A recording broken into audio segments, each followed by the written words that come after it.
Hello, my dear students. Welcome back to my channel. And today we are going to do a new chapter of class 9th NCRT Geography, and it's chapter 5 Natural Vegetation and Wildlife. Okay, so this is the part 1. Let us start.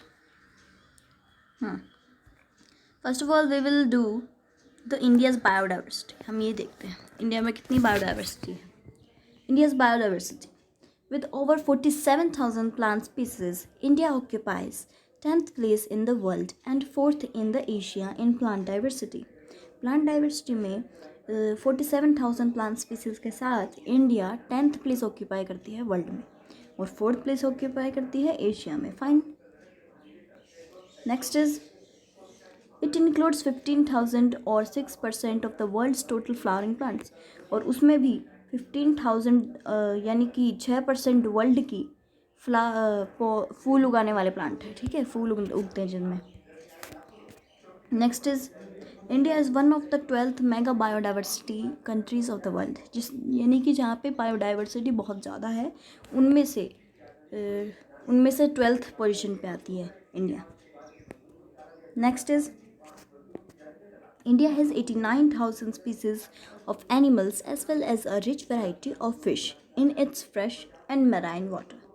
India में 89 species हैं, 89,000 species हैं animals की.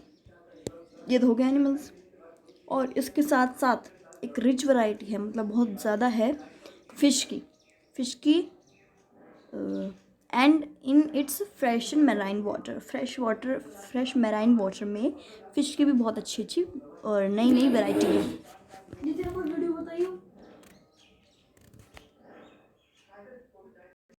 Okay students, so India has more than 12,000 species of birds, 25,000 species of fish and between 5 to 8% of the world's amphibians, reptiles and mammals. ठीक है, इसका मतलब ये है कि 12,000 स्पीसीज़ बर्ड की हैं और इससे भी ज़्यादा हैं, 25,000 फिश की हैं और 5 से लेके 8% वर्ल्ड की एम्फीबियंस, रेप्टाइल्स और मैमल्स हमारे इंडिया में हैं.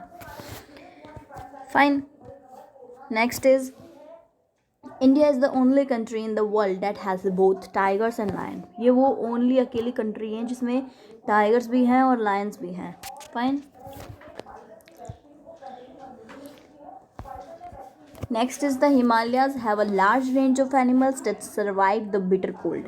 हिमालयाज़ में बहुत ठंड पड़ती है, इसलिए वहाँ पे जो बहुत बुरी वाली ठंड पड़ती है उसको भी सहने वाले एनिमल्स वहाँ पे बहुत ज़्यादा हैं.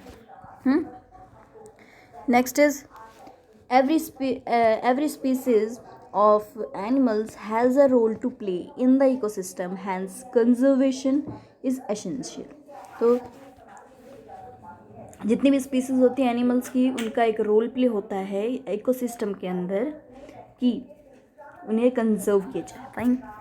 उनको बचाना बहुत इम्पोर्टेंट है. ओके. फ्लोरा क्या है?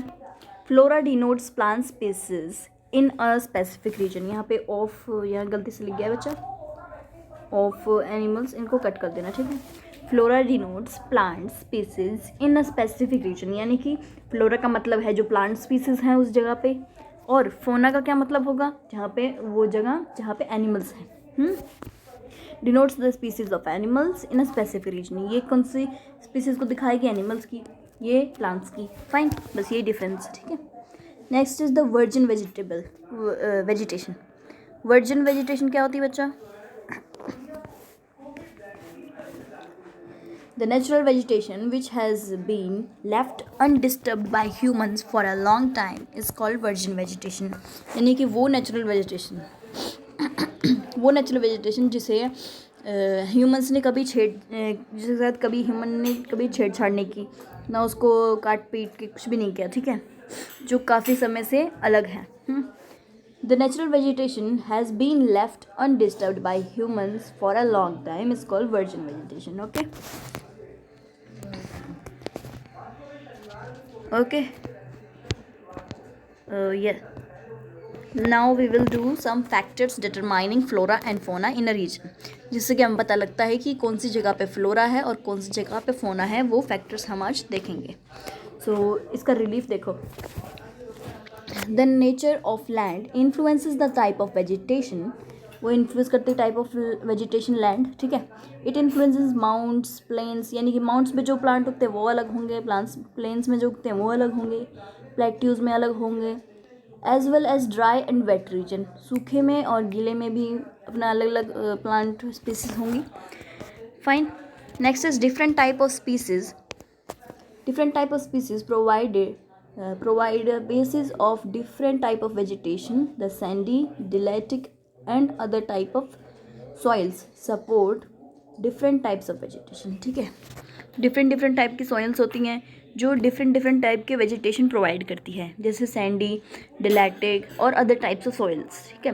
They support different types of vegetation. अगला आ जाता है इसमें factor, that is the climate. Climate is बहुत बड़ा रोल प्ले करता है इसमें। टेम्परेचर, फोटो पीरियड का मतलब होता है बच्चा वो सनलाइट, ठीक है। Temperature, photo period and precipitation यानी कि रेनफॉल, ये सनलाइट, ये रेनफॉल, ठीक है। And the 3 climatic factors which determine natural vegetation, ठीक है। एक तो टेम्परेचर, दूसरा है फोटो पीरियड यानी कि सनलाइट, तीसरा है प्रेसिपिटेशन, ये होता है रेनफॉल, ठीक है। तो ये 3 जो हैं क्लाइमेटिक फैक्टर्स, ये बहुत डिटरमाइन करते हैं कि नेचुरल वेजिटेशन कैसी होगी। Okay, next.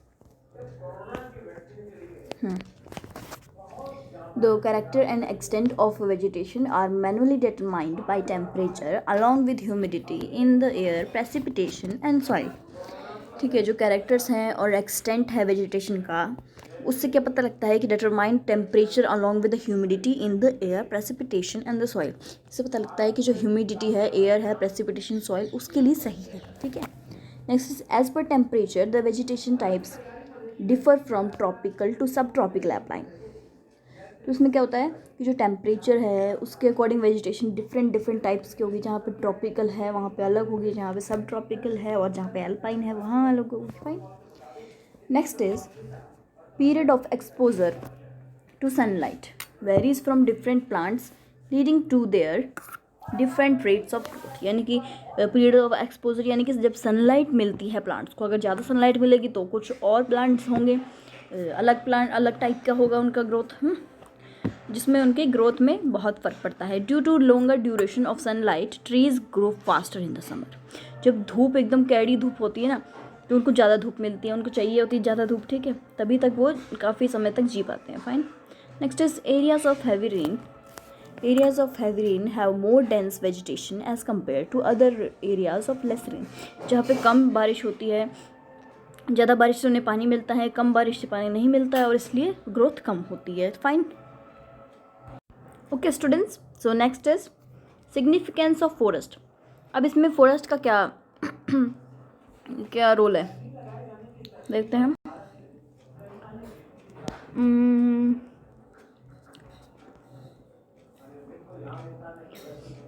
We will do this only students. इसके बाद हम अपना पार्ट ख़त्म करेंगे, इसके बाद दूसरे पार्ट में शायद हो जाए कंप्लीट, ठीक है। नेक्स्ट इज तो सिग्निफिकेंस ऑफ फॉरेस्ट। फॉरेस्ट की सिग्निफिकेंस आप कैसे कर सकते हैं। फॉरेस्ट आर रीन्यूएबल रिसोर्सेज, यानी फिर कई सालों बाद वो रिन्यू भी हो जाते हैं। एक बार आपने पेड़ काट दिए सारे, वो अपने आप उगे आएंगे, ठीक है। And play a major role in enhancing the quality of the environment, और ये बहुत बड़ा रोल में आते हैं इन्वायरमेंट को साफ करने में, यानी कि ऑक्सीजन तो देते हैं, ठीक है। Next is they modify local climate control soil erosion. Soil erosion भी कंट्रोल करते हैं पेड़ों की वजह से, फॉरेस्ट की वजह से। रेगुलेट स्ट्रीम फ्लो, पानी बह कर नहीं जाता, ठीक है। Provide livelihood for many communities, कई सारी कम्युनिटीज़ के लिए लिवलीहुड यानी कि एनिमल्स के लिए, ठीक है। Next is it controls wind force and temperature causes rainfall. ये क्या करता है, कंट्रोल करता है वाइंड फोर्स को, जो बहुत तेज़ हवा आती है, जिसे कभी साइक्लोन आता है तो पेड़ लगाना बहुत इंपॉर्टेंट हो जाता है, ठीक है।